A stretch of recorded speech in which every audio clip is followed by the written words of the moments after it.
Good evening, professionals. While we are discussing about the recent amendments in the Corporate Act, today we are going to discuss about the one-person company, synchronizing with the budget announcement made.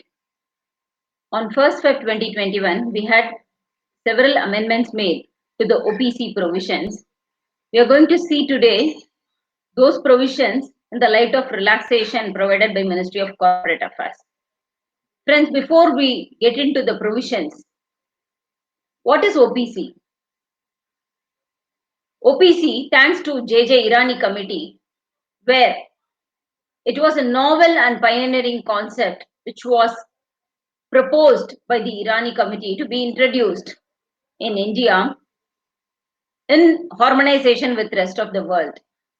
If you notice, United States, UK, Singapore, China, Pakistan, Turkey, and their commercial code, UAE and Turkish commercial code also well recognizes this OPC. This Irani Committee report also recommended that there could be an evolution of such one-person company in India, where to distinguish this from other companies, this could be used as a suffix, was one of the proposed adaptations given by the committee report. If you see, the significant features of OPC are limited liability, separate legal entity, perpetual succession. Thus, any first-gen entrepreneur who wants to have the benefit of a hybrid structure where they would be the deciding authority, but coupled with the limited liability benefit, which is one of the significant features of a company, they will certainly look forward to form the company as a one-person company. With this limited introduction, let's get into today's presentation, friends. Thanks to Aishwarya for this presentation.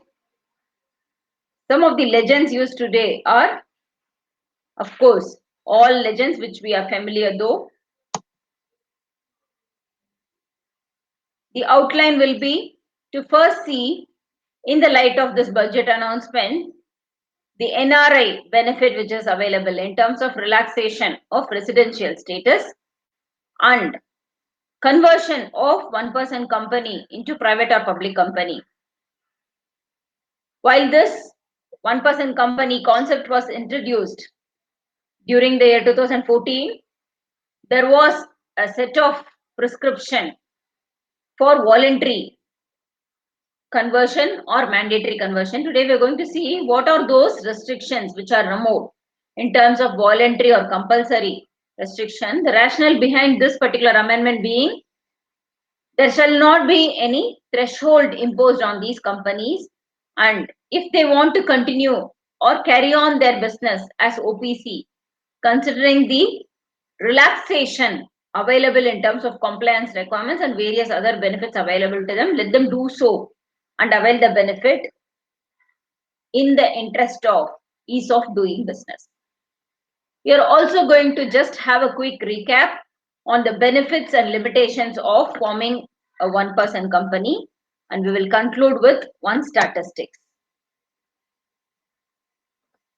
One-person company. We all are aware that, as the name implies, this concept means one shareholder, nominee with a minimum of one director. When it says that there shall be minimum of one director, there could be maximum 15 directors as available in any other corporate form of organization. However, if the number is going to exceed 15, then they may have to pass a special resolution. Why a nominee? This is additional safeguard available and as proposed in Irani Committee report as well. We all are aware that Solomon versus Solomon case clearly provides that men may come, men may go, but company will remain there forever. What if it's going to be a single member formed company? In the event of his death or in the event of his incapacity to enter into a contract, should the company be dissolved? The answer is no. And hence, The safeguard is provided in the form of nominating a person as a nominee. This nominee, the eligibility criterion as provided in the Act, read with Companies Incorporation rules are, he shall not be a member of more than one OPC. A nominee of more than one OPC at any point of time, if he is going to be there, then there is this transition time available in the Act read with rules where within 180 days he shall decide to be retained as a nominee in one such OPC. Minor can neither become a member nor a nominee of one-person company. Thus, he is deprived of holding shares as a beneficial interest holder as well. Rule 3 clearly says that such OPC cannot be incorporated or converted as a Section 8 company. It cannot carry on non-banking financial investment activity, including investment in securities of any other body corporate. We are going to discuss in the next few slides the rationale for this amendment, which was effective 1st April 2021 as notified in the Gazette, is to provide gateway for NRIs also to enjoy the status of forming one-person company in India, and also the recent amendment provides relaxation and timelines for conversion. What is the relaxation available for non-resident Indians? In the earlier set of provision, it was clearly stated that the promoter and nominee shall be a citizen and a resident in India. And for residential status, it was for a period not less than 182 days during the immediately preceding financial year. After this amendment, for incorporating OPC, this promoter nominee shall be a citizen and he may or may not be a resident. So, residential status is not mandatory in the case of the promoter and nominee, and the resident in India who has stayed for a period of not less than 120 days in lieu of 182 days earlier. Thus, residency is no longer considered as a criteria for incorporating one-person company. A number of days in consonance with the recent amendment as proposed in Finance Act 2020 in the Income Tax Act, where from this particular 182 days, it is now reduced to 120 days or more, having total income other than income from foreign sources exceeding 15 lakhs or more. So this is in alignment to your income tax amendment made in Finance Act 2020. The next amendment is removal of restriction on conversion of OPC into private or public company. Previously, the provision gave a clear timeline of two years. That is, only after 2 years from the date of incorporation, the one-person company could voluntarily seek conversion into either a private or a public limited company. This is now dispensed with, which means after incorporating one person, immediately you feel that this is not the status with which you would like to live further, you would like to change the status of this corporate entity, you may do so immediately without waiting for this 2-year timeline as prescribed earlier. The mandatory conversion was coupled with threshold as the paid up capital exceeding 50 lakhs or average annual turnover exceeding 2 crores. This mandatory conversion is not applicable. The rationale being that if you would like to enjoy the privilege or benefit available as a one-person company with minimum compliance requirement, and you would like to not fritter away the time, resources and energy for all these procedural requirements, and you would like to enjoy the benefit of minimum paperwork, you may do so and focus more on your business by increasing the revenue, focusing more on the revenue segment and not wasting your time, energy, resources in all these compliance aspects is the intent behind this particular amendment. What is the procedure for conversion? Previously, you had this particular threshold. what if the company reaches the threshold? That is, they are crossing the paid up capital of 50 lakhs or they are breaching the turnover of 2 crores. Immediately within 6 months was a transitional provision allowed.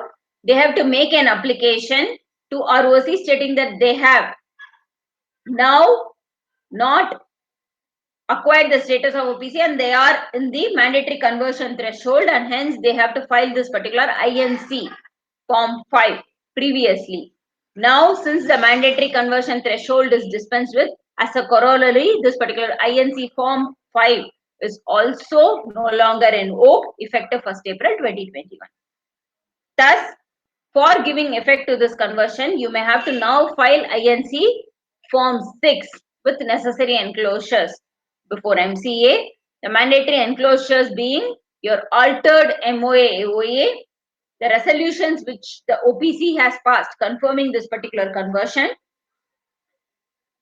members list, directors along with their consent accorded for this proposed conversion, creditors, their consent with regard to this conversion, which is very important, along with a copy of the duly attested balance sheet and statement of profit and loss.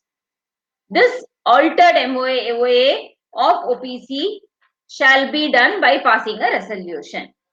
Conversion could be either into a private or a public company. When it comes to reverse conversion, that is, conversion of a private company into OPC is possible, whereas conversion of a public company into OPC is not possible. Increasing the number of members or directors as applicable to each type of company. Because we are aware that the OPC itself could acquire the status of a private limited company, either limited by shares or limited by guarantee or unlimited company. And the incorporation procedure is also very simple. When you are going to have the DIN DSC done, you will file this INC 32 SPICE and you will obtain the DIN name incorporation certificate. After you complete all the compliance formalities, including the nominees, which will be the additional particular which you will provide for OPC, along with PAN and TIN also obtained in one single form. Together with that, you have to attach the consent given by the nominees in the case of OPC in INC 3 form, where they will provide their consent to the members that in the event of their death or incapacity, they will be nominated as members. And their consent is very important to be attached. Increasing the number of members or directors as applicable to each type of company, which means you will enhance it to 2 members or 2 directors in the case of private and 7 members or 3 directors in the case of public company.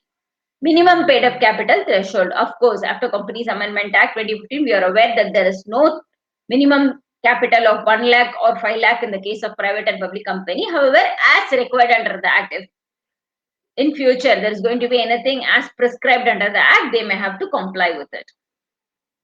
When ROC is, upon submission of these documents and upon providing necessary clarification as may be sought for, being satisfied that the requirements are being complied with, they will issue the certificate of incorporation as a private or public company. We'll just have a quick recap of the benefits and limitations of forming a one-person company.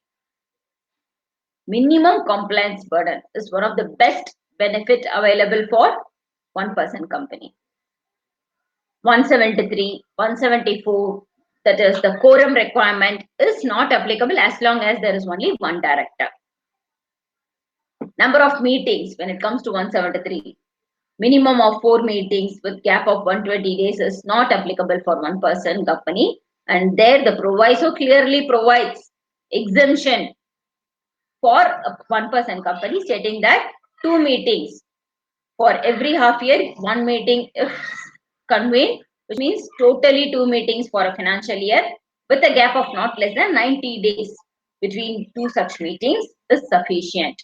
Not only that, for general meetings, you have lot of benefits available right from 98 section and also your notices, convening the meetings, the quorum, all those 100 to 111 section, all those privileges are available for one-person company, meaning thereby this issuance of notices for all these general meetings, AGM or EGM, those requirements are dispensed with for 1% company. Additionally, that explanatory statement 102, other requirements like voting by postal ballot or electronic voting means all these mandatory requirements are not applicable for 1% company. This is with regard to your board and general meeting. With regard to your auditors, rotation of auditors is not applicable. However, friends, please remember 139 section is very much applicable, which means your appointment of auditor is still there for 1% company. Then, financial statements. Financial statements, again, lot of benefits are available. It is sufficient if it is signed by one director, because the minimum requirement itself is only one director for 1% company. With regard to filing, unlike other companies where the filing is within 30 days from the date of adoption of balance sheet, you have to file the AOC4. Here it is within 180 days from the end of the financial year. That is, if it is 31st March, you have that 180 days timeline available for filing the financial statements. Annual return. Annual return could be certified by a CS, company secretary, if there is one company secretary. If there is no company secretary, then it could be certified by a director himself. Board's report. 134 disclosures are very minimal in case of 1% company. So limited board report disclosures are applicable for 1% company. The qualification in the auditor's report could be directly mentioned in the auditor's report there. Then, with regard to conversion or incorporation procedure, as mentioned earlier, the incorporation procedure is only a single form with all those necessary consent of nominees and others. By submitting this particular form, you will be getting your then name availability, incorporation certificate, PAN, TAN for 1% company as well. And with regard to conversion procedure, also you have one single form, this INC 6, which you have to submit along with those 5 mandatory attachments, along with additional attachments as you may consider to be fit for converting it into a private or public company. And once the requirements are complied with, you are going to get the certificate of incorporation from ROC. No doubt, it is a boon for startup entrepreneurs with new business ideas. Of course, it has its own limitations. What are they?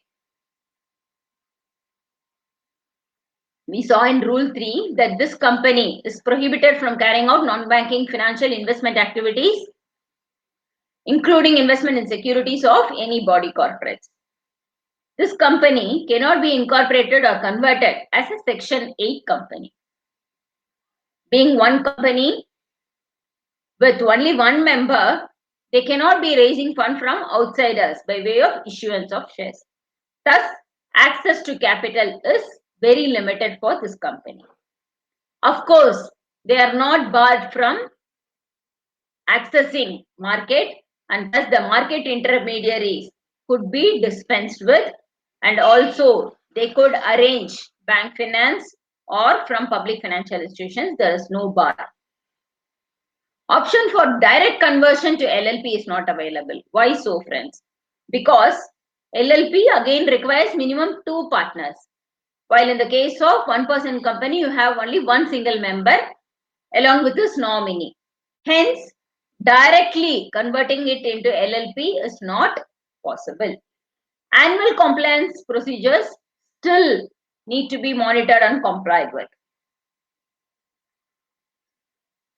While the compliance requirements are minimal, while we appreciate the fact that the minimum paperwork is there in 1% company, this does not provide them with any exemption from annual compliance procedures, be it filing your AR3 KYC or your MSME form if it is applicable, your ADT1 with regard to appointment of auditors, your filing of annual financials in terms of AOC4 or your annual return MGT7, coupled with all your other IT filings, your IT return, GST return, all those are very much prevalent for this company as well.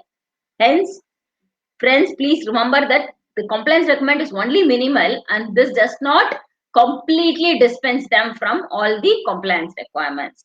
Having said that, the members number is also only one.